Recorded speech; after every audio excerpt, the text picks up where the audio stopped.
지금 미국이 이제 파월 의장이 울트라 스텝을 꺼내나 1.0%를 올리나에 대한 우려를 이제 언론들이 계속 내보이고 있는 것 같습니다.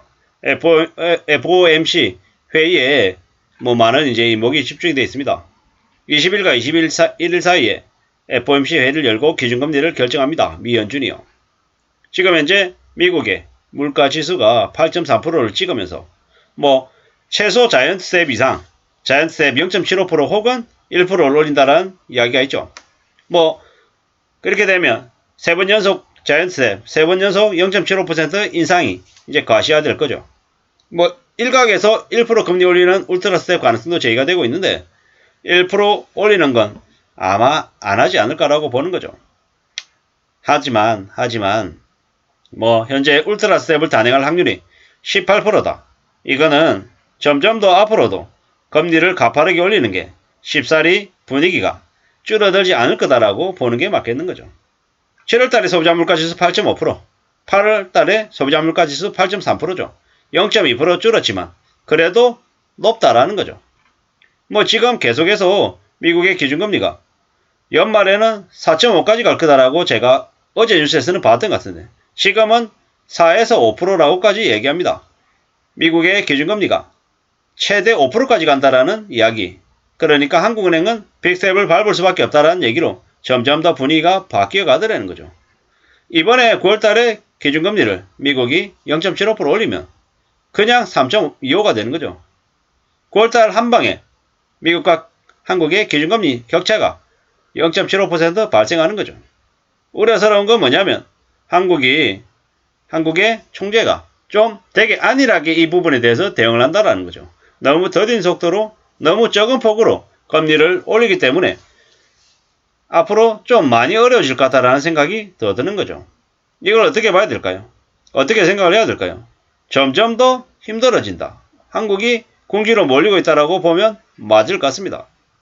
이러한 상황에서 한국은행이 좀 제대로 된 행보를 해주기를 바라는데요.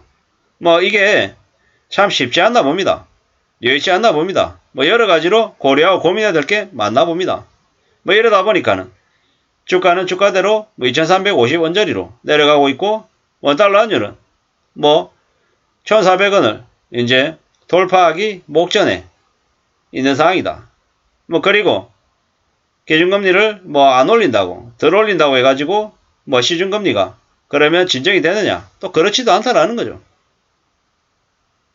한국의 국채금리가 벌써 미국보다 낮은 상태가 돼버렸죠. 미국 국채 금리가 한국을 초월해버렸다라는 거죠. 이러한 신호들, 이러한 상황들이 점점 더 우리를 고민스럽게 만든다라고 봐야 될 것 같습니다. 이제는 언론에서 나서서 한국은행이 빅스텝, 그러니까 최소 남아있는 2번 동안 0.5%씩 인상해야 된다고 주장을 하고 나섰습니다. 그렇게 해야 현재 2.5%에서 연말쯤에 3.5까지는 가지 않겠냐라는 거죠. 한국이 0.75% 올리겠습니까? 1.0을 올리겠습니까?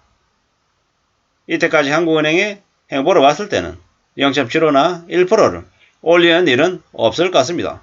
그러면 한국은행이 할 수 있는 최대의 결정이 0.5%씩 인상하는 거 아니겠나? 그래서 현재 2.5인데 연말에 3.5 정도 만드는 걸 가지고 구국의 결단을 한 걸로 이렇게 언론 플레이하거나 아니면 시장을 하지 않겠냐, 이렇게 조심스레 보는 거죠.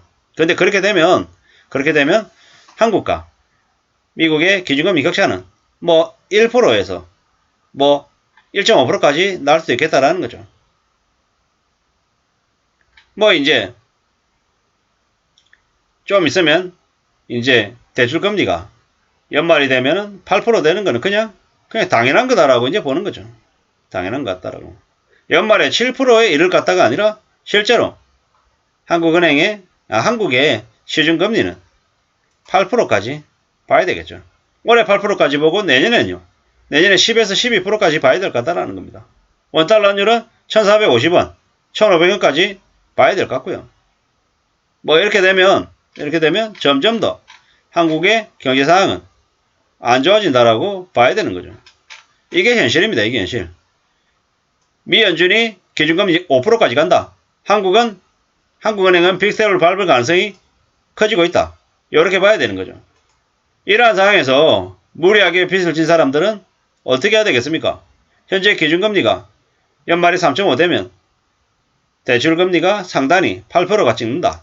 또 내년이 되면 한국은행의 기준금리가 얼마까지 올라갈 것인가?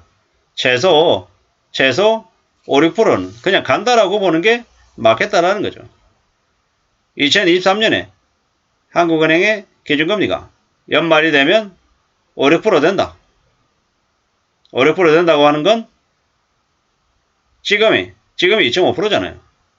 지금의 2배가 된다라는 거죠. 그러면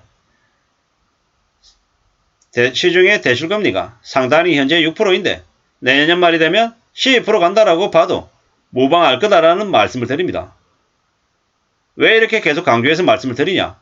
내년의 상황이 지금보다 훨씬 더 안 좋아진다. 내후년에는 더 안 좋아진다.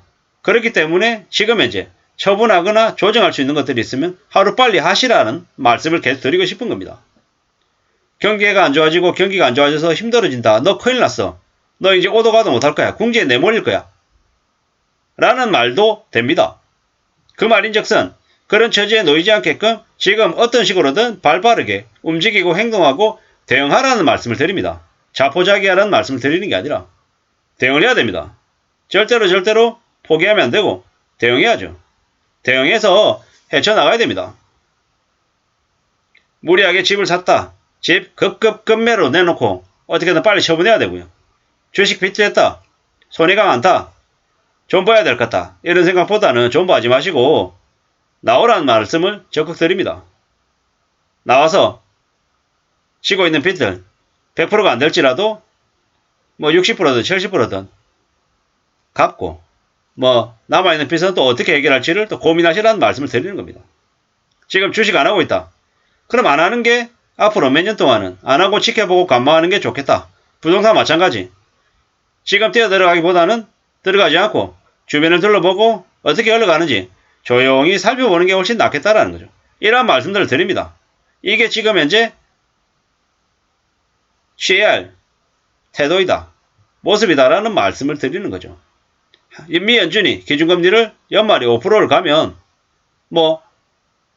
한국은행도 0.5% 이상 인상을 할 수밖에 없는 거고 그렇게 되면 우리의 시중의 상황은 점점 더 힘들어질 것이다. 그리고 올해가 최고가 아니라 내년엔 더 힘들어진다.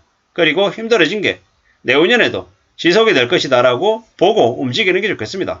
그러면 앞으로 최소 3년 안 좋잖아요. 그러면 안 좋아진 게 그냥 3년 끝나고 나면 그 다음부터 갑자기 V자로 회복되느냐? 아니라는 거죠. 이 힘들고 어려운 게 최소 5년 이상은 간다라고 보고 좀 냉정하게 움직여야 될 것 같다는 말씀을 드리면서 마실까 합니다. 감사합니다.